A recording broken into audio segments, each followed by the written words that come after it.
Not even on the train.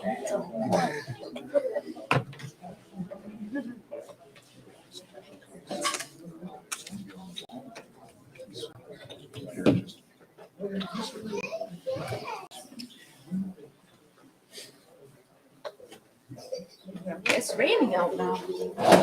Yeah. Good afternoon, everyone. Thanks again for having us. Chief, thanks for those amazing opening remarks. We're very excited about that other venture that we could be working on you with in the back, Katie. You let us know when we can get in there and assist you on that one. My name is Steve Minegoziibe. I'm the Additions to Reserve Manager for the Manitoba region. Thanks so much for having us here. Brenda, thanks for organizing all this. Where are you? Thank you, Brenda. We're here to put on to assist with the information session. And I have my colleague here, Gabriel Munoz, that's going to do a presentation on the joint reserve and highlight some of the things that happen within the addition to reserve process when there's two bands going on a joint reserve. So I'll hand it over to my colleague, Gabe. Hi, good afternoon. My name is Gabriel Munoz. I'm the analyst on this file of Additions to Reserve with Indigenous Services Canada. Some of you may recognize me. I was here just under about a month ago for the initial information session. So I will be going through my PowerPoint presentation just on the very basics of the addition to reserve process and how it ties in with the joint reserve proposal between Pine Creek and Evanflow, and some of the required documents for getting a joint reserve to the vote stage, which we are just about at. So a joint reserve is the creation of a reserve for two or more First Nations for the use and benefit of the collective members. In this case, the lands are being proposed as a joint reserve for economic development to be available for leasing for multiple purposes to support the development of a gas bar and convenience store. Now, a designation is the process in which the members of one or more First Nations vote on whether to designate the lands for leasing, usually for economic development. Designating the lands will allow Canada to lease a third party, including band-owned businesses, which in this case is PCEF, Property Management Limited. It will also provide options for financing for both First Nations and allow subleasing for future tenants on the property. Indigenous Services Canada is working with both First Nations to complete the joint reserve, which requires both membership to vote in agreement by a simple majority of the joint reserve proposal. So for some context, on the map there is the parcels of land, the total of which is under consideration for the joint reserve. Parcel A, parcel B, and a small sliver of parcel C, which is located at the south end of the city of Dauphin. And there we have just a larger overview of where the lands are in relation, where they are in the relation to the general overall city. So for the referendum vote, Canada requires both memberships to vote on the proposal, creating a joint reserve for the use and benefit of both First Nations. This is done by following the Indian referendum regulations and through hosting a referendum, a vote, in which members who are considered eligible voters by their band can participate. The vote will pass based on a simple majority of the voters. So 50% plus one, meaning that if 10 people show up, 6 vote yes, it is good to go. Agreeing to the proposed items.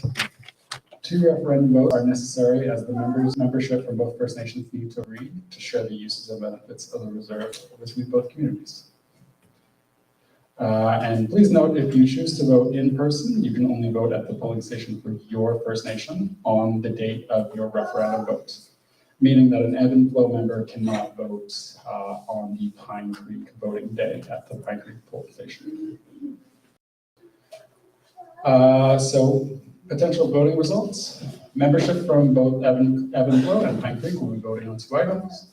1, do you consent to the forming of a joint reserve with the other First Nation? And 2, do you reach designate the land within the jointly held reserve? Potential joint reserve vote results. If there is a yes vote by both communities, the new joint reserve will be created when Canada obtains formal title to the land. And if either community votes no, the proposed joint reserve will not go forward at this time. Potential designation vote results. If there is a yes vote by both communities, the land will be designated. If either community votes no, the proposed joint reserve will not be designated at this time. So, looking a little bit closer to the additions to reserve side and the documents. An addition to reserve under the 2016 additions to reserve policy has several documents that must be submitted or completed prior to Indigenous Services Canada recommending a joint reserve creation to the minister. They include, but are not limited to, the environmental site assessment, survey of proposed land, government and management agreement, the municipal development and services agreement, third-party resolution documents, and a clean title. So specifics of the required documents. The environmental site assessment, or ESA, determines and indicates that the land is suitable for reserve creation, generally meaning that it's free of any contamination or pollution and that the land is suitable to be used. The survey ensures boundary certainty for the parcel prior to being created as a reserve. And the Municipal Development Services Agreement, or the MDSA, is an agreement between the First Nations and local municipality. The reserve requires services to be provided, water, sewage, garbage collection, fire protection, snow removal, services of those natures. Now, the governance and management agreements. This is a document that outlines how the joint reserve will be managed between both First Nations. And it covers everything from the creation of the governing council, term limits, inclusion of an elders council, governance of the land itself, delegations of authority, financial, administrative, dispute resolutions, laws and bylaws, and general provisions. A few other smaller items, but those are the bigger ticket issues that are covered and worked out in the governance and management. Big decisions are made through the governing council, either through an ordinary or special council resolution. Ordinary council resolutions require a quorum of 6. Now, the governing council itself is made up of 10 members, 5 from each First Nation. So the chiefs of both First Nations and their councils. And a quorum of 6 with a minimum of 3 from each First Nation is required. There's a 50-50 split in the land with the Pine Creek Economic Development and Ebb and Flow Economic Development Corporations being equally shared on title. Above are the important referendum dates. July 10th being the referendum date here in Pine Creek. It will be open from 9 a.m. to 8 p.m. at the Pine Creek Recreational Complex, number 8 Townside Road, Pine Creek First Nation. And July 11th will be the Ebb and Flow referendum date from the same hours, 9 a.m. to 8 p.m. at the Ebb and Flow Community Complex. On the 12th, we will be counting the ballots from 10 a.m. Starting at 10 a.m. at the Dolphin Friendship Center. For context, we have the electoral officer with information as the coffee maker, and with Joseph Ricky as the deputy electoral officer here in Pine Creek. And Brenda Campbell can also contact on behalf of the council, and her information is listed there as well. And that is the end of my presentation. I'm happy to field questions, should anybody have any at this time. Yes, sir. I thought that was Tanya Grove. That's Tanya Grove? Yes, It is the work. I did. I was your, A lot of funding on this before. I did. Just kidding, yeah. As your face many Yeah, years ago. I was your CLO for many years. Yeah, just the question to addition to reserve is the TLE. The process is generally the same. The process is generally the same. The current additions to reserve policy, though, is one that was developed in 2016. Additions to reserve policies follow the 1991 additions to reserve policy for the 2001. So there are some improvements that were made in the 2002 policy. It is acts on some of the environmental regulations and requirements, and the speed at which an additions to reserve proposal can move through the process is substantial with the old. I have a copy if you would like. We have a copy of the policy if you really want to read it.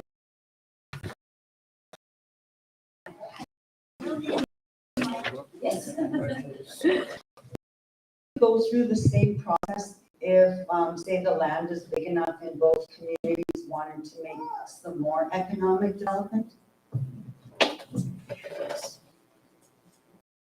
Like, do we have to go referendum? Do we want to add more economic development to that particular piece of land? Not to.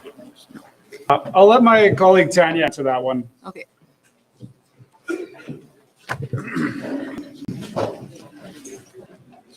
Hi, thanks. For this particular piece of land, no. Once it is designated, it is designated, and in this particular case, until the designation is revoked. So if, So that would just be, communication between both reserves then, right? If they're gonna do something. yes, Okay, yes. thank you. If Pine Creek wants to develop the piece they own themselves behind it and have it available for leasing, then that would require another designation and another vote. But for this piece, no.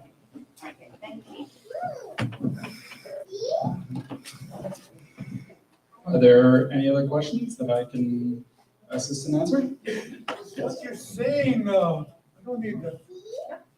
What you're saying, people, is the additional 80 acres that's on the west side.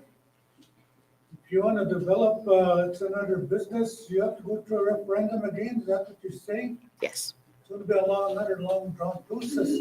For example, we used to always talk about, on that piece of land, Treaty 2 and Treaty 4 getting together and making an administration building. Let's say if that actually happens. So we'd have to have another vote on it, right? It depends on how that was being developed. If Pine Creek is going to build buildings on it for the sole purpose of administrating this First Nation, then no, it would not require a designation. If it is going to be for commercial uses, as in you would rent out offices to other people to collect rent, then yes, you would. And I have some reasons behind that in my presentation as to why that needs to take place. What I see right now, really doesn't make sense, especially when you look at long term, the land that's 80 acres standing out there. The way I look at it from where I stand, this Treaty 2 and Treaty 4 offices are all over in Dover. So it would be nice, to have everything, let's say, example, around that 80 acres site. Would you say like we'd have to have a referendum on that, right? Yes. Yeah, Yeah. sorry, that 80 acres isn't being contemplated here. That's correct, right, Chief? That's being contemplated for a future ATR that'll just be probably under Pine Creek, I'm thinking, not as a joint reserve. We don't know. And so it'll be a separate addition to reserve outside of this one. So it would require, if there is a plan to do economic development on there, there would be a requirement for a designation, so another referendum. But if there isn't an idea to do a joint reserve on that piece, there wouldn't need to be a vote for the joint reserve. If it was just a reserve under Pine Creek, there wouldn't be a need to do a referendum on the joint reserve portion. So you're saying that if we decided to convert that 80 acres to just Pine Creek Reserve in addition to our reserve, we wouldn't have to have a referendum? Not for the joint reserve, because there wouldn't be a joint reserve. It'd just be for the members of Pine Creek, right? But if the idea was to put economic development, then we would need Tanya and Jason's team to come in to do a referendum on the designation. We're kind of doing two votes here, right? But we would only need one vote there if it was just under Pine Creek with economic development. All right, if there's no further questions on the joint reserve, then I will talk about, oh, sorry, we see somebody over here, yes? Is there a maximum limit to the amount of space they could develop on the joint reserve? Like, are you planning to just do a gas station, or can we do offices above the gas station, like the Thomas was talking about? We've already begun to draft the architectural drawings, and Rick will do a presentation on that on the business development.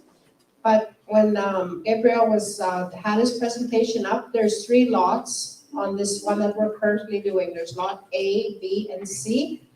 Gas station pretty much takes up lot A. So we do have the potential to put something on lot B, and we haven't really decided what that's gonna be yet. And then lot C is just a small portion, and it was subdivided out to become a street eventually. Did you need the microphone? Like, what about, jobs, what kind of jobs will we be creating, like other jobs, workforce, jobs, or? About a part of the business plan will be incorporating the human resource strategy, which will say how many jobs we'll be needing. Oh, yeah. So any more questions on the addition to reserve part? If not, then we'll let Tanya do her presentation on the designation. Oh, just a minute.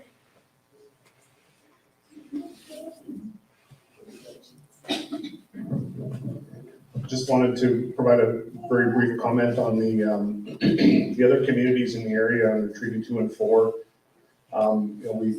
We tried to work together under the tribal council, but we also go to the Treaty 2 table and Treaty 4, and we've talked about the development of other spaces within that front parcel. But it's hard to get the chiefs together to agree on a plan of action. I really, really wish we could get an office building to house all of our program and service and governance in the area in one building. But it's hard to get everybody together and get everybody to agree and then to do all the planning that goes with it. But it's not impossible, but it takes time to get the chiefs aligned towards thinking the same. We've talked about different opportunities on that parcel that we own jointly with Ebb and Flow, but also the Pine Creek land behind it for like a community event center or a community hall, or even build our own arena complex and our sports and do our own conference space. Like, there's lots of conversation, but it's hard to zero in and get documentation done, get everybody papered in, and get investments and equity put together to make the business moving. Not to say it can't be done, but it's just a very slow process sometimes with when you get the chiefs around the table. Thanks. With that, there talks of a grocery store too, like we talked about food property within the community, there's businesses in Farm Street around Boston. It's one of the parcels that are being developed now, could we put a grocery store there or on our land lost behind later on? Because you try, we always go shopping at Dawson, and you're forced to go out of town because they don't have to, it's all family owned at Dawson, so I think a grocery store would, I can't wait to see all the cars lined up at gas stations too, so that part. Excellent. Okay, hi. We're gonna start our presentation shortly, hopefully. I do have, if anybody would like, the main document that we're gonna discuss is the designation document that you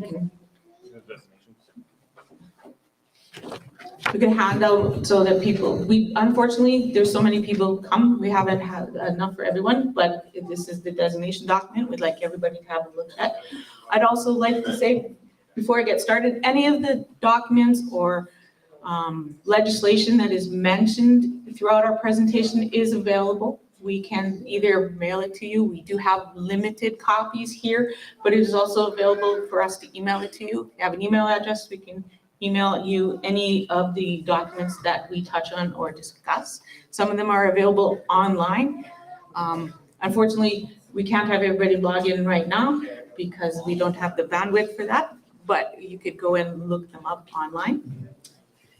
So when we are discussing this, we're first going to discuss a little bit about the laws and legislation and regulations that we follow. Some of the complicated reasons as to why we have to do what we're doing. We're going to touch on a little bit. Then we will talk a little bit about the process, but a lot of it was covered already by my colleague Gabe.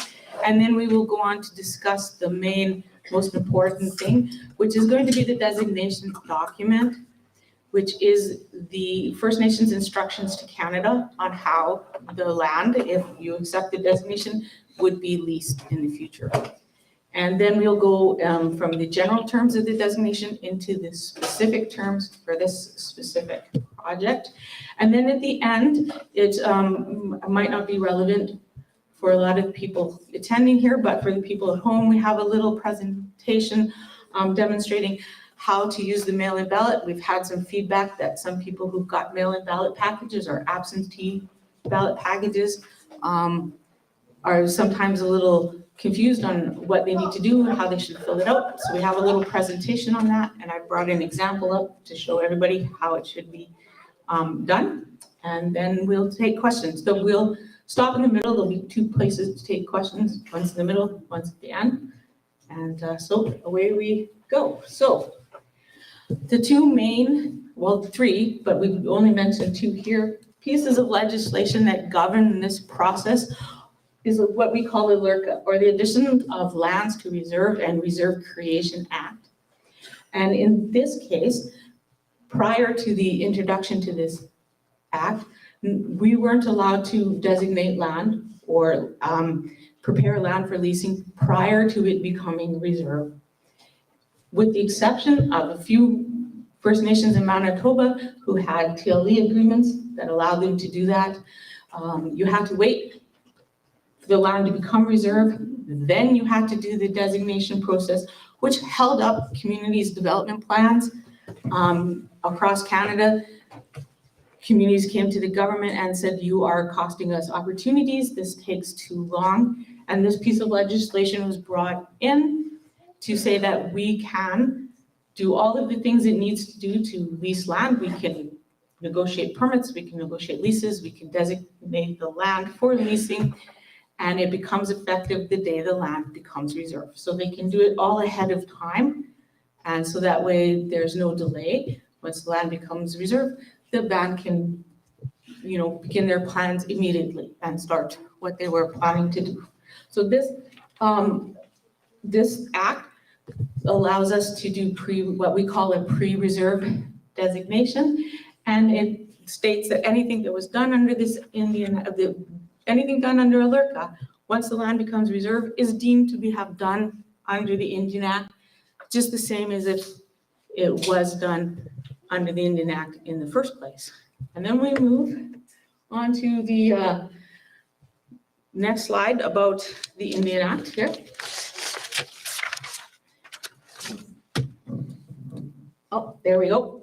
And we didn't spell out the Indian referendum regulations, but they are mentioned here. We have copies. They're all available online. You can actually Google that. It'll come up. Anybody can find it. This is going to be like a little brief overview of all the sections that are somewhat relative to either the decisions bands have made on why they're going to designate land and the route they're going, or the process that has to take place. But it is a very, very brief overview. And for those who want to go and look up some of the clauses in the Indian Act, if you want to get a copy, you want to look up them online, sometimes what you read in the Indian Act itself doesn't seem to make sense towards what we're doing. And that's because you need the teacher's edition of the Indian Act, which looks like this. And this is where the courts of Canada, the Supreme Court of Canada, interprets the Indian Act for us. So when we're looking at things like,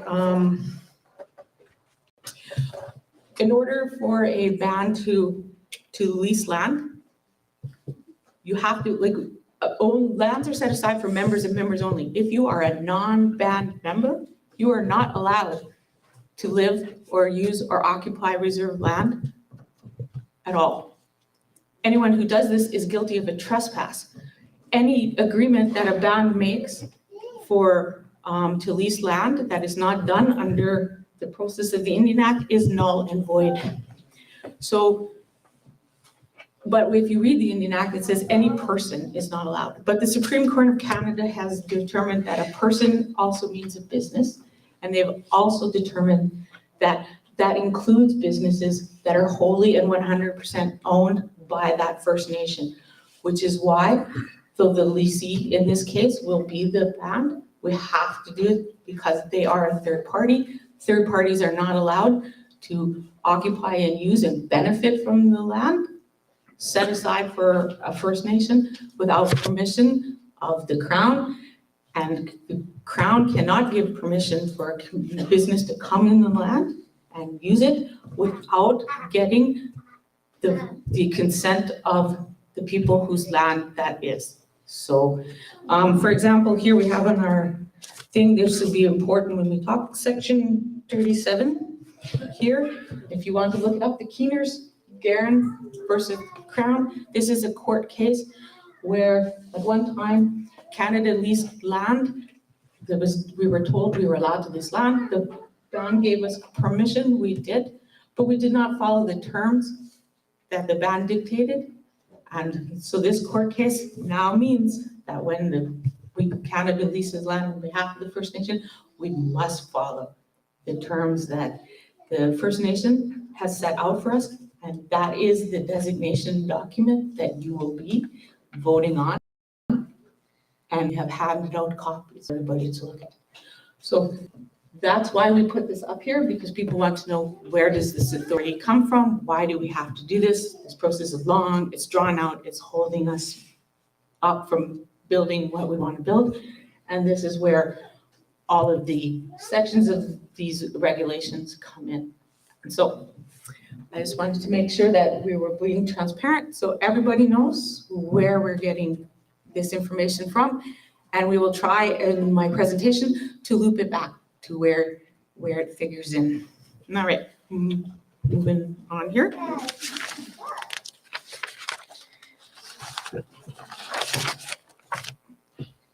It's very slow. All right, as Gabe already talked about, this is going to be designation of a joint reserve. Normally, when you are creating a new reserve or an addition to reserve for one community only, you don't need to vote on that. The only reason we need to have this vote is because it's going to be for two people. First Nations are usually set aside for the use and benefit of that First Nation. So the two have to agree to mutually share those benefits. The reason we're holding this vote under the rules of the Indian referendum regulations is because it wants to be designated, because the two councils have asked for us to designate the land. So we have to hold a referendum under the Indian referendum regulations. So we're doing the same process for both votes. If the land wasn't going to be designated, there would have to be a referendum, but it wouldn't necessarily have to follow the Indian referendum regulations. The two communities could have thought of their own process as long as there was a vote. But for the ease of everything, because we have to do one for the designation, we'll do one at the other. So what we are really holding is two votes at the same time, asking two questions. As Gabe said, first day, we'll have the pint and then envelope, and then we'll count on the third day.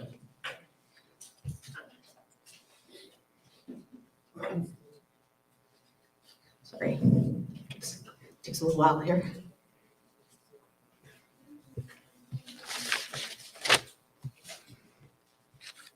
Right, so Gabe touched on it a little bit, but a designation is, and this is a pre-reserve designation.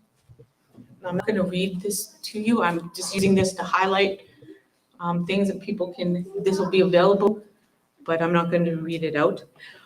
A designation is what was traditional conditional surrender, but that made people very nervous when they heard the word surrender. So the name was changed to be a designation. And designations are conditional. They are conditional, and the band puts those conditions on it through the designation document.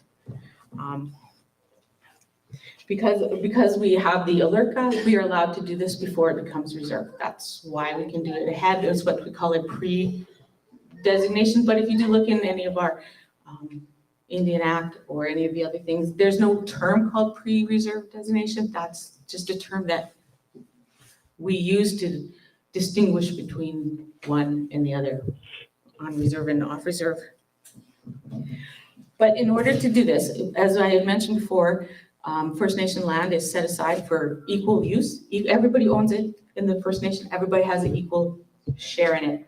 So we are asking the people, will you allow Canada to take this particular 5-acre piece that's going to be in Dauphin and take it away from the collective and set it aside and allow us to lease it to a third party? And in this case, we will lease it to the Bands Corporation, and then they will sign the lease, and then they will sublease further as per their business plans.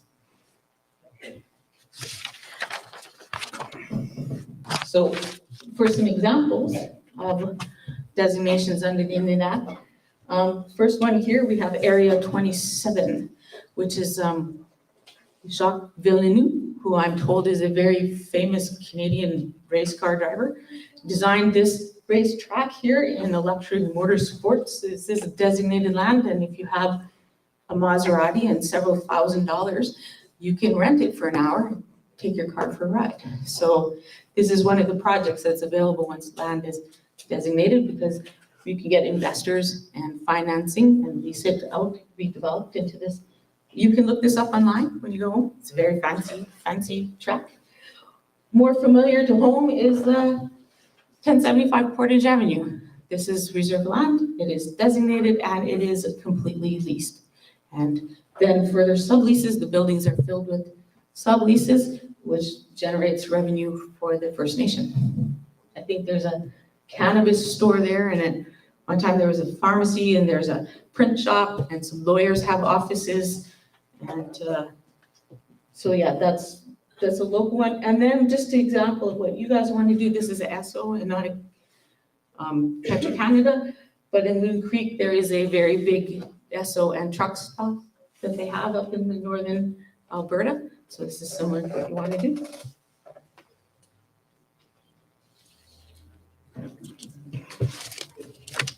And I think we can kind of skip the next one, and because Gabe talked about it, this is where, for people at home, this is where it is located in Dauphin. They've already pointed out, you see the little red spot. And then the next one is just a close-up view of the land. For those who are familiar with the Dauphin area, that's right across from the mall and next to the McDonald's. Yep, and here you can better see the sections A, B, and then the parcel C that will, I guess, eventually be a road when you develop behind there in the future. So the referendum vote. Canada is the title holder of land, and so we need to, as the title holder of the land, we need the consent of the First Nation. It's the First Canada that leases, and we need the consent of the First Nation to allow to do that. And as we said, this is done by following the Indian referendum regulations, which are available online, that set out things. The vote must be a majority. It has to, it sets out who's allowed to vote. You have to be a member who can't be disqualified from voting in banned elections. You have to be over the age of 18. It sets out the number of days that are required between this information meeting and the vote to allow everybody to have enough time to peruse the material, ask questions, get further follow-up information. So it's all set out in the Indian referendum exactly, and we have followed this process step by step. We do have some available here if anyone wants, and they're available to be online. I'm not going to go too much into it because Gabe covered it a lot. It has to be, it's a simple majority, 50% plus one. As Gabe said, 10 people show up, 6 have to vote yes, and it's a pass. And again, as he said, you have to vote at the polling station that takes place where you are registered, not where you live. So if you live in Evanflow, but you're registered and a member of Pine Creek, you have to vote at Pine Creek. Vote. If you can't make it, then you can use a mail-in ballot. You can request a mail-in ballot. If you're going to be away of the day of the day, oh yeah. Right. One more thing, if you're going to be away, we'll use them as advance polls. Even if you don't mail it back to us, if you're going to be away on holiday, you can leave your mail-in ballot behind and someone can drop it off for us on the day of the vote. So there, you can do that too. So here we're going to stop to have questions before we get into the details of the designation itself. Like, say you got like 200 votes, like what does that mean? Like say you got 200 votes, what does that mean? If we had 200 people show up to vote, then 101 would have to vote yes for each question. So if 200 Pine Creek members showed up and cast a ballot to vote for the joint reserve, in order for that to pass, 101 would have to say yes. And that is the exact same for the designation. Good to know. Well, thank you for asking your question. We're gonna, yeah, Gabe already went through the potential voting results.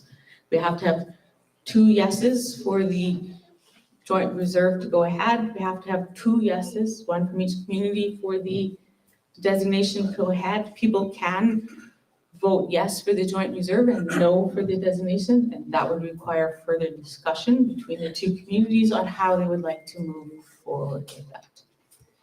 Canada would not dictate that. There's a question at the back. No, I just have a question. What is the age of voting going to be? Because I think we often miss out our youth that are 16 to 18. They're already in grade 12 and graduating, and that's kind of like their future.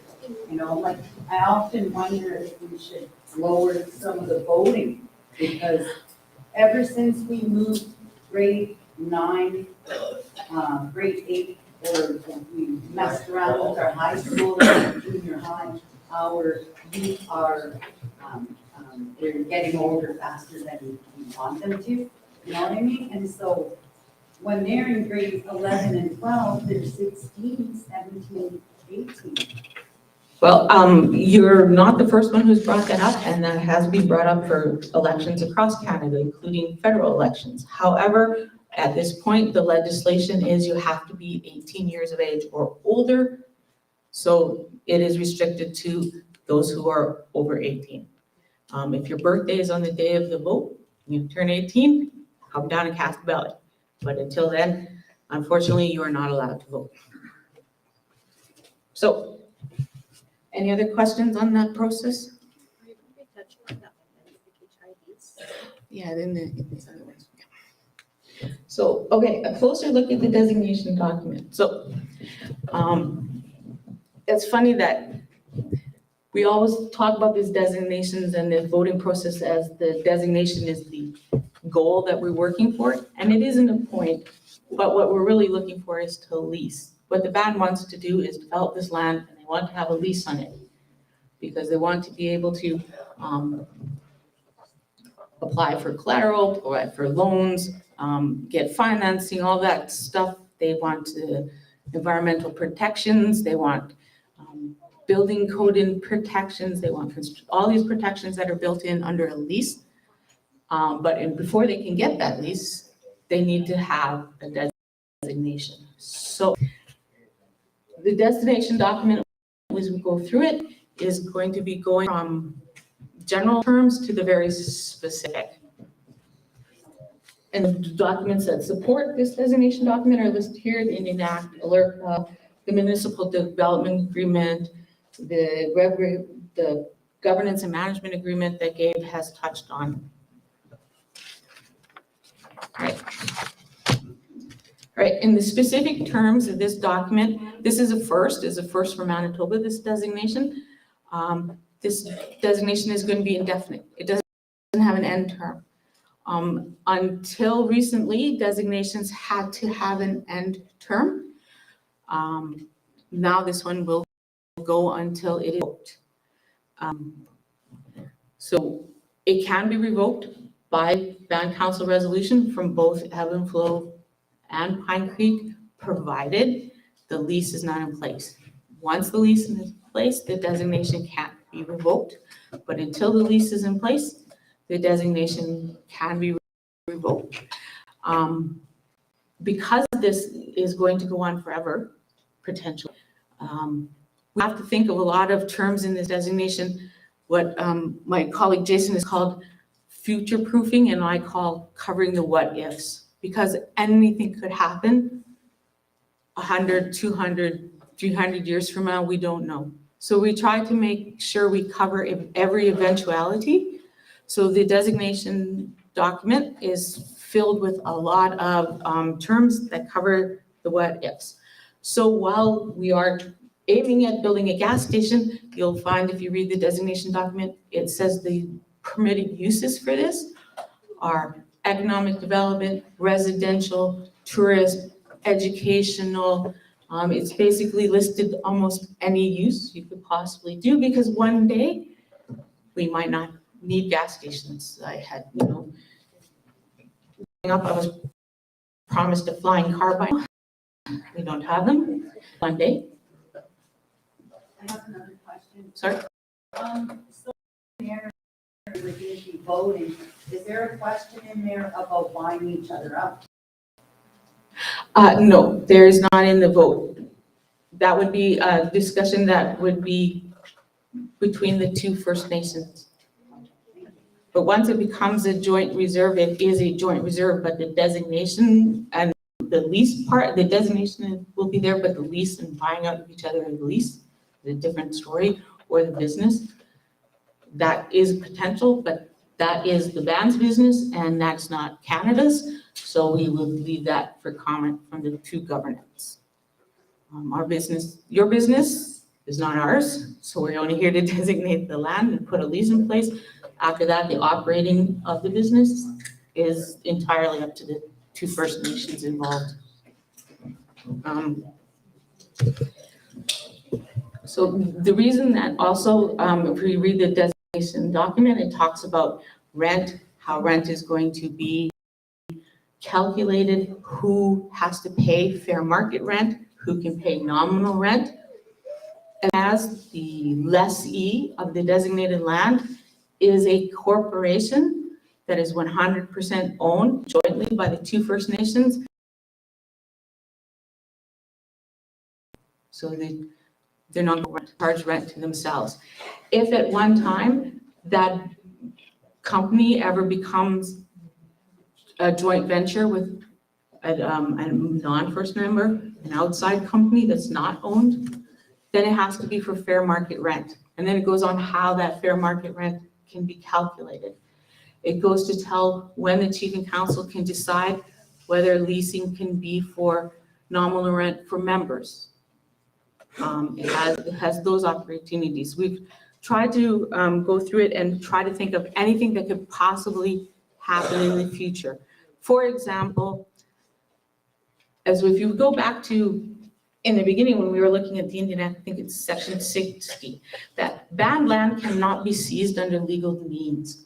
So if anybody was watching the news the other day, San Francisco's Premier Mall got seized by their lender. They stopped paying their $558 million lease.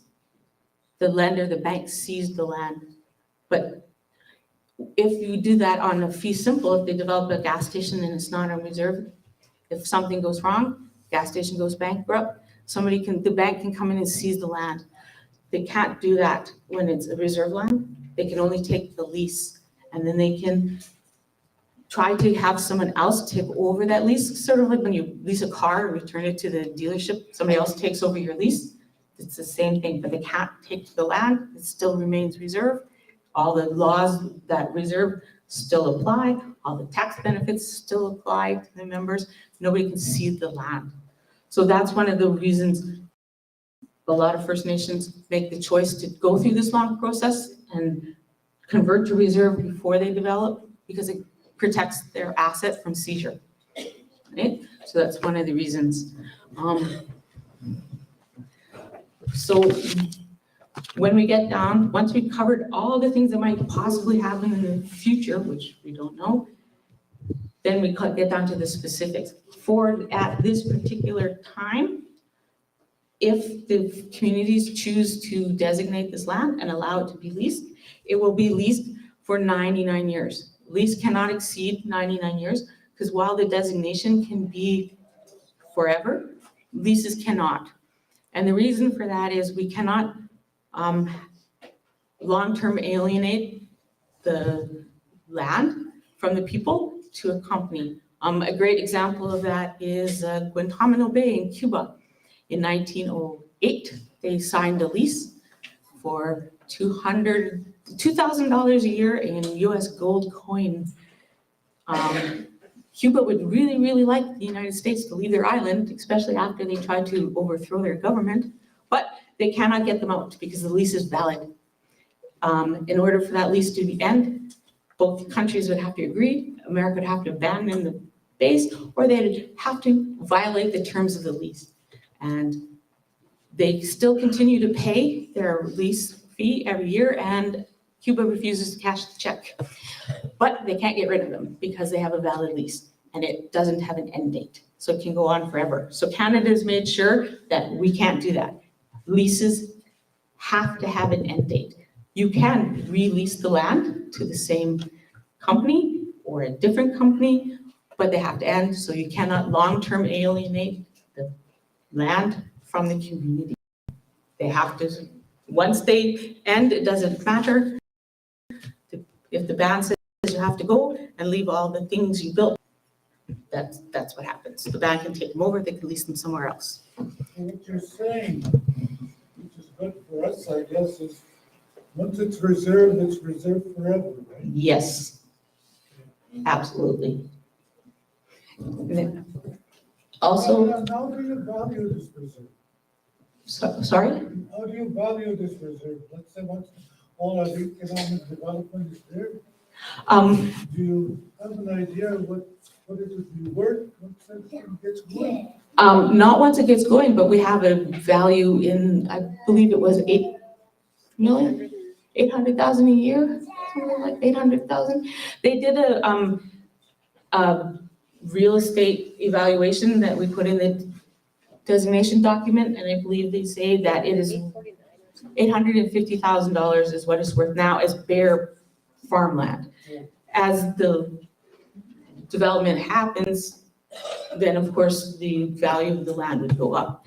Now, the designation is going to put the lease in place for the band for $10.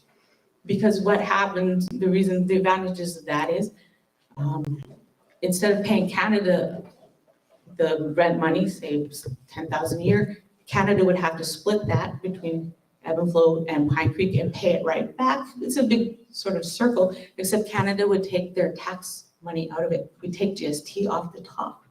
So each year you would be paying, we pay it back, would be keep the tax. But by just doing it for a nominal fee of $10 for the whole 99 years, we get to skip that whole step. And that way the band doesn't have to pay taxes to Canada on land they're basically leasing from themselves, right? So there's an advantage of doing it that way. Yes. And so the head lease will be between Canada and the PCEF Property Management Limited Company.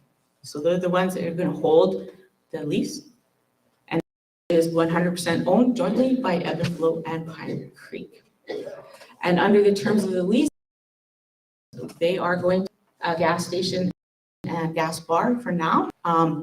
The band themselves, once the land is leased, lessee, the company, management company is going to then sublease the PCEL Ventures company, who's then going to build a gas station. Gas station, you can allow subleases. So Petro-Canada might have a space, they can sublease timber, a company pays the rent to them. As to the terms of designation document, Canada is involved past the head lease. Whatever business deals the head lessee does with their sublessees is business to that in the First Nation. And whatever rents they collect or profits they make, that's for the two First Nations to manage without Canada's interference. We did build in some future protections because there is a possibility, maybe one day, the company is no longer owned by the first. We've allowed some vetoes powers in there. The two councils can still veto any sublessee. They don't like that type of business. They don't like this sublessee. They don't get involved in the terms of the deal, but they have veto power over sublessees, especially if they're going to develop further. Can put like they don't want people to have the same business as them. They can have they can veto anybody who would compete with their own businesses. So those are terms that we're trying to think of in the future that for possibilities that they may happen, they may not, but it's allowable. So if we move on to the next slide, yeah, we have here the PC property management lease, then ventures, Canada not involved, then they lease Petro-Canada, and we're not involved. This is all the band's business. If you have questions about any of this part, they will have to be directed to the appropriate government because this is not anything to do with Canada. We can't answer questions on any of this. And then, sorry, yeah, we're just gonna say we're down to the end. The last is any questions then? Talking about taxation, we have. I'm gonna bring in a mic. The reason why we're bringing the mic up to people is because if people are online, they can't hear the questions in the back.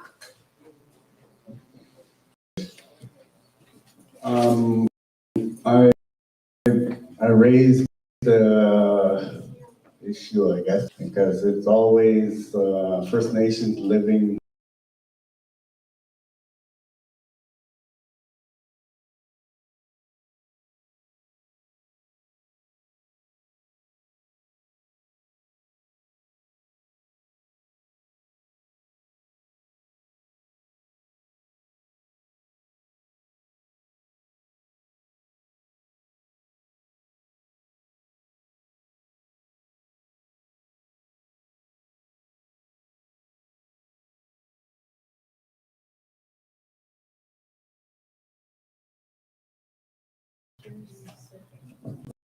Well, for this particular, it's only 5 acres and most of it by the gas station. But for people from the First Nations who work there, because it's reserved, they would be subject to all of the income tax rules that happen with working on reserve.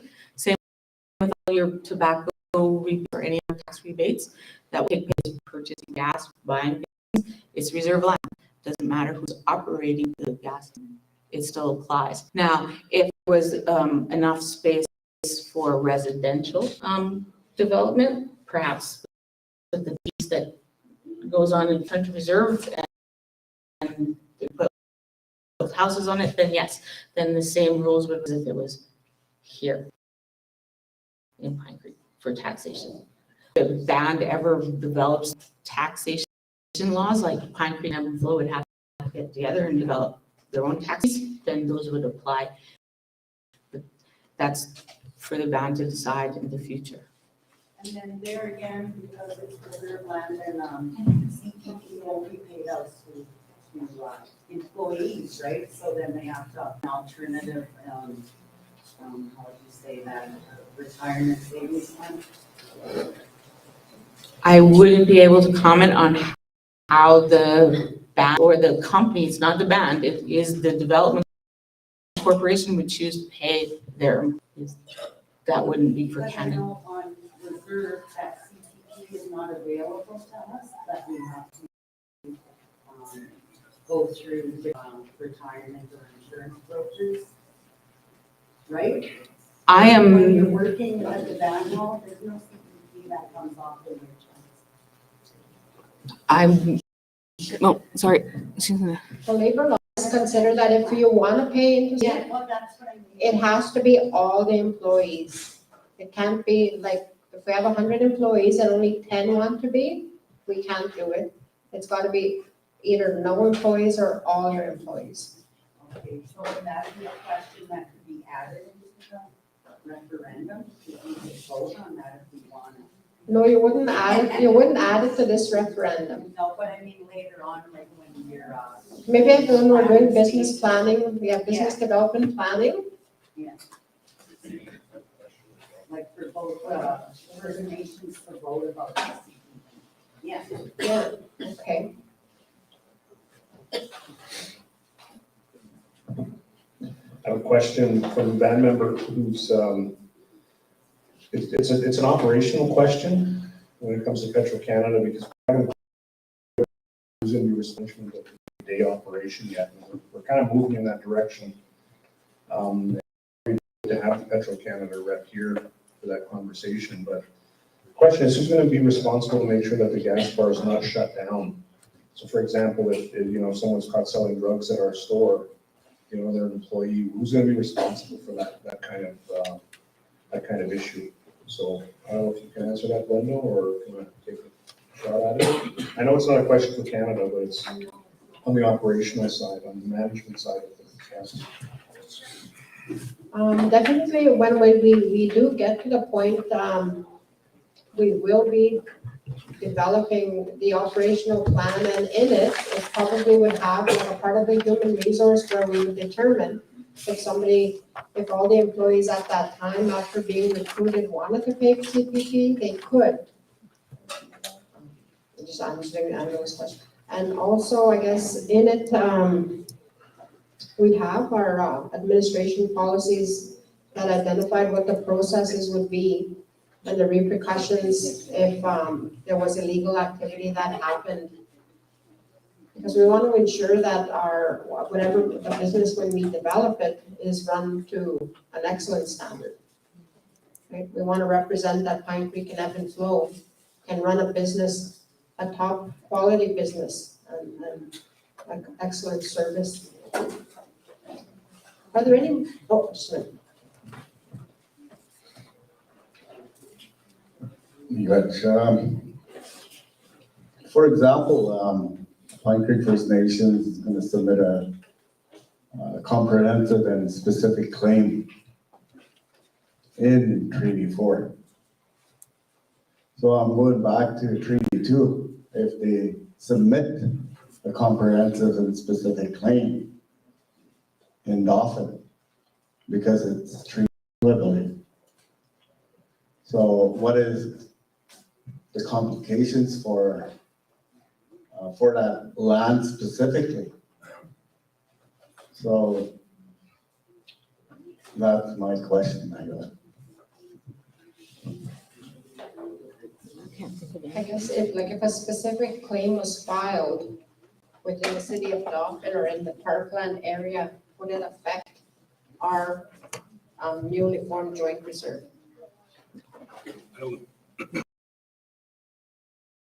Brenda, and thanks. I'm not sure. I think we're going to have to take that question down and get back to you, sir. But I don't think that the specific claim would affect this ATR. But since you have said that it's a specific claim on Dauphin, maybe give us a chance to go back, get some information, and get back to you. I'm sorry, I don't have the answer right now. You can put your contact information on the card and Yeah, right on the part there. Your question and your contact information? And now they can contact you with your question and then someone will get back to you on that. Are you done your Yeah, that's presentation? it. Just the voting. Voters package. Is there any more questions on the designation? Okay, we'll let Tanya finish off here. Okay, we have, just this one is mostly for the people who are at home, who would be getting a mail-in ballot package. It looks like this in the mail.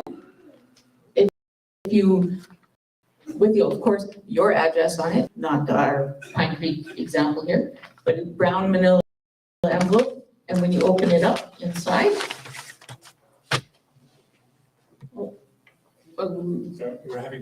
we're having technical difficulties here. Oops. But you can see me doing it, okay. We're gonna make this presentation available to put on Facebook or the website so people can look it up. Oh, there we go, how to vote by mail-in ballot. This is a very quick one, goes like this, it's mostly pictures. First things first, when you get your mail-in ballot package, there is a list of documents that you should be receiving. The first thing you do is check to make sure you have them all. Just skip over. There is a letter to the voters from me explaining what we're doing and why we're doing it. There is a letter from the chief and council, also explaining, providing information. There's a notice of referendum, telling us all about the vote, when it's going to be, what's happening. And then there's the copy of the designation document that I was talking about for you to read very carefully. Then also there is pictures of the land and where it is and a legal description of the land. There is also 2 information packages color coded. The ones that are specific to Pine Creek have titled, they're yellow and green. And so the reserve creation information package is green and the one on the designation is yellow. You will also find there should be 2 ballots, one green and one yellow, that have to do with each question. One for the joint reserve creation, one for the designation. There is a ballot envelope to put your ballots in with a voter declaration form on the front that needs to be completely filled out and filled out correctly. Then there's instructions, step-by-step instructions, how to vote. First step, make sure all of your enclosures are in there. If you're missing anything, you immediately contact me so that we can send you something. These packages are put together by people, and people sometimes make mistakes, and sometimes you might be missing something. But particularly if you're missing any of the ballots or information, send that back. We'll send you a new one. And then there's a self-addressed envelope to me, the electoral officer, and it's already pre-stamped. So you don't have to pay for any postage because it's free to mail this. And then, we have ebb and flow when they do theirs, when they get their package, their colors are blue and pink. This is so that when we go and count all the ballots afterwards, we're able to very carefully separate the ballots for the joint reserve question and the ballots for the designation and both First Nations. They're different from each other. So when you carefully read your package of information and have made your decision, then you mark both your ballots with your decision. This one says void on it, but make an X, make it very clear. Do not write on it, do not sign it, do not put down your reasons for why you're voting yes or no, because if there's any mark other than my initials on this ballot, it will be put aside and not counted, and nobody will read what you wrote on it. If each ballot that is valid has my initials on it, when we go to count the ballots for the box, I have to check that everyone has my initials on it. If it doesn't have my initials on it, it's not valid. So once you read them all, check them all off, go to your ballot, you put them in this envelope here, fill it in, put both of them in the same envelope. You have to fold them back up like this. So my initials are visible, so I can see it without having to see how you voted. because you have to fold them up. So that if I take it out of the envelope, which is gonna have your name on it, I cannot know how you're gonna vote. One set, sir. And then when you fill out your voter declaration form, you have to put your name, the city where you're from, and the province that you live in. You have to put the day that you signed it, where you signed it. You have to sign it with your name. If you go by your married name, but that's not your legal name, kind of put what your legal name is beside that so we can find you on our voters list. You have to put your birthday or your status number, because that's the second form of verification. If you sign it, but don't include your birthday or don't include your status number, your ballot, it doesn't even get opened. We don't even open the envelope. You also have to get it witnessed. Somebody who knows you has to witness your signature that the person who signed it is who they say they are. And that person has to be willing to put down their address and phone number so we can contact them to verify if necessary. If you are having trouble because for injury or disability, your witness can fill out this entire form for you. There's just a little place they can check. One, either I witnessed the person do it themselves or I did it for them. Okay? And then the person, if they can't make their own mark, then the witness can sign, I've signed on their behalf, but we really try that you make your mark if you can't at all count. Then you take, once you've sealed it up, completely filled it out, every blank spot should have vote. Then you put it back in this envelope and you put it in the mail. If you think that you've gotten your package too late and there's not enough time to mail it back to me in Winnipeg, and leave it for somebody to get dropped off, must for the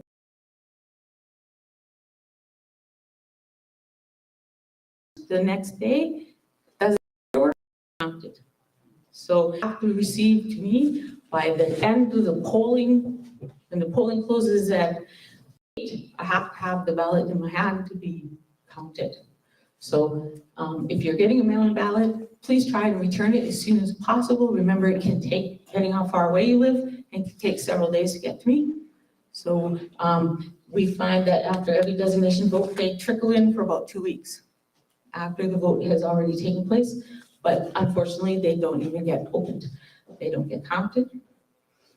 We would have normally liked to do all of the voting on the same day, but we can't. We just don't have the ability and the manpower, which is why we're today. Dauphin attending on anybody who would like to is welcome to come. July 10th also ties over Treaty Days in Pine Creek. Yes, and I think it's Treaty Days in Pine Creek, so we're hoping lots of people come out to vote while they're here for Treaty Days. Enjoy it, take time out to come and vote. That would be very nice. But yes, if you would like to watch us count the ballots and verify, you're welcome to come to the Friendship Center in Dauphin. I guarantee you it'll be a very boring time. The vote itself during the vote or the counting? Live stream. Sure. Sure, if the band agrees, we don't have an objective to that. We would not live stream the voting. That is a no. That would be violating all kinds of laws and rules about voting, so we wouldn't film people vote. But the counting is fine. Yeah, we can do that. If the band is willing to set that up, that's fine. And then after, just to let people know what happens next, after, if everybody is yes and the designation is successful, both myself sign an oath, and either the chief or a member of the council sign an oath. We certify the results of this designation. A BCR is made, a band council resolution is made to submit this, the results of the designation to the minister, and then the minister can accept the designation. It is his prerogative to say yes or no, but in these modern times, it's basically a yes. Once the vote has gone through, it's formality, and they sign MO, and the designation is valid.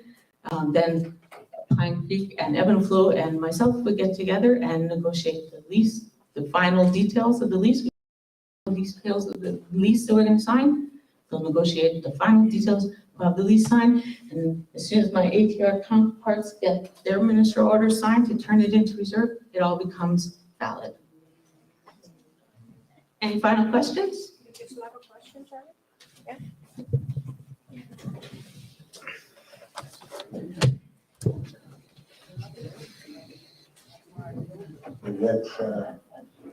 Yeah, just for clarity, there's over 4,600 band members in Pine Creek. Just for a clear understanding, only the people that will go and vote are the ones that's gonna pass this referendum. Yes. So it's not gonna be 2,251 people that needs to be, that's what I thought off the bat. So it's only the people that's gonna vote that's gonna pass it. Yes. Anyway. Are there any more questions? Okay, if there's no more questions, we're gonna take a short break. Just a minute, I guess there's a.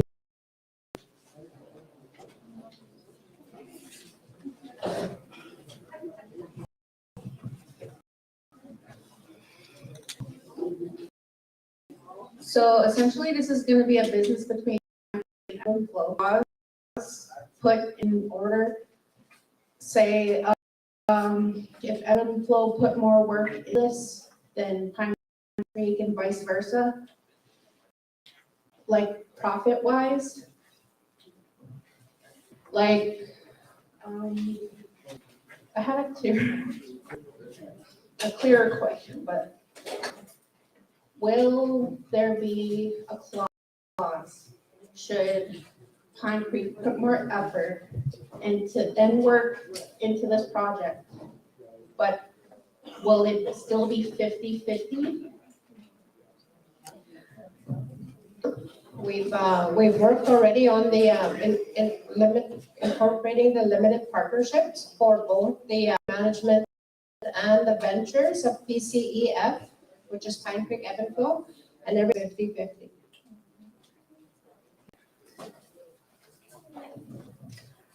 Okay, so snacks have been put out. We're just gonna take a short break if anybody needs the bathroom, have a smoke. And then we'll come back and listen to ODK's presentation.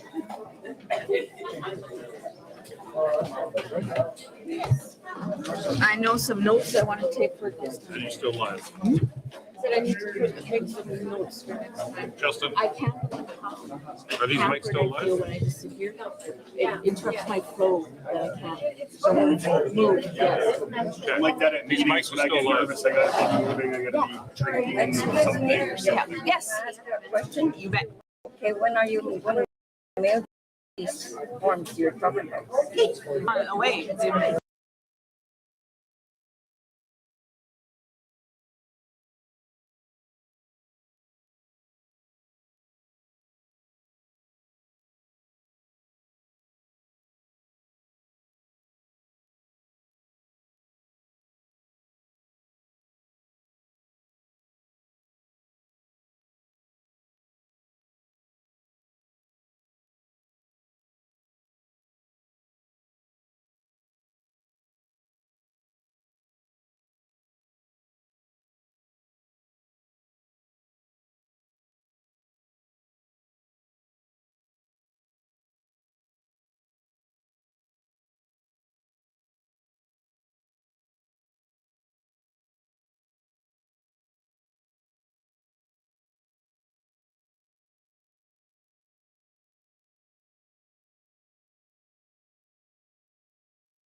What's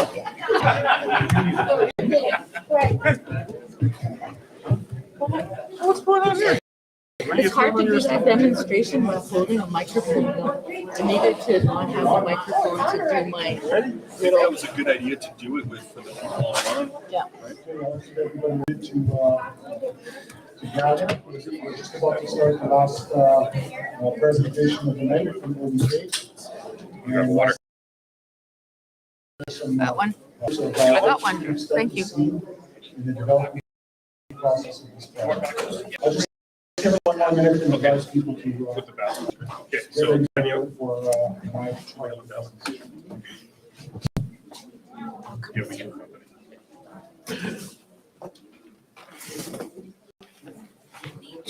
Okay.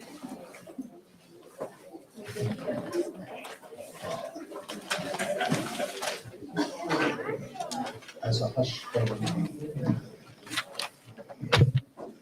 Before we get started, I'd like to say my name is Rick Laviolette. I'm a fluid field engineer. And I'd like to say that we consider it a privilege to be involved in this exciting project. And I look forward to sharing with you some of the development plans that we have. Sorry, is that better? Yeah. Sorry about that. Okay, I've got a short PowerPoint presentation. For those of you that may have seen the presentation of a month ago, it's very similar, but I've updated it with some new information. So with that, my title page, we've got, we're doing a presentation on the Pine Creek and Ebb and Flow joint venture, the Anishinabe Gas Station. So I'll go to the next slide. Okay, this is just a picture of the site. Is that coming through there? Okay. So on this slide that I'm just showing, this is the lot and a sort of a billboard of the Petro-Canada gas station site that will be in Ebb and Flow. So I'll go to the next slide now. The next slide shows basically a location plan that has been shown by Indigenous Services in their presentations. But this is more from my perspective here. We're looking at parcel A, which is a 5-acre lot for development that is to be converted to Pine Creek and Ebb and Flow First Nations reserve land. Now, ISE spoke a great deal on the process, so I won't get into that, but just to show you that parcel A is what we're considering here. It's 5 acres. And showing you the location within Dauphin. I'll go to the next slide. On this slide, I just wanted to show you, there's a bit of lag. So for those on watching online, there's a bit of a lag. So the next slide shows you the general concept that we have in mind and some of the point form concepts that we have here. Of course, it will be a Petro-Canada a Petro-Canada full-service gas station. The intent here is to have an electric vehicle charging station, a convenience store, a drive-through coffee shop, and I guess what's being discussed around the tables right now is the potential to put a Starbucks there. And then there is other leasable commercial space within the building itself that is beyond the development plan part that is up to the First Nations to decide what types of businesses that could be incorporated within the building, be it the smoke shops or whatever. So that's the general concept. I'll talk a little bit about, next slide.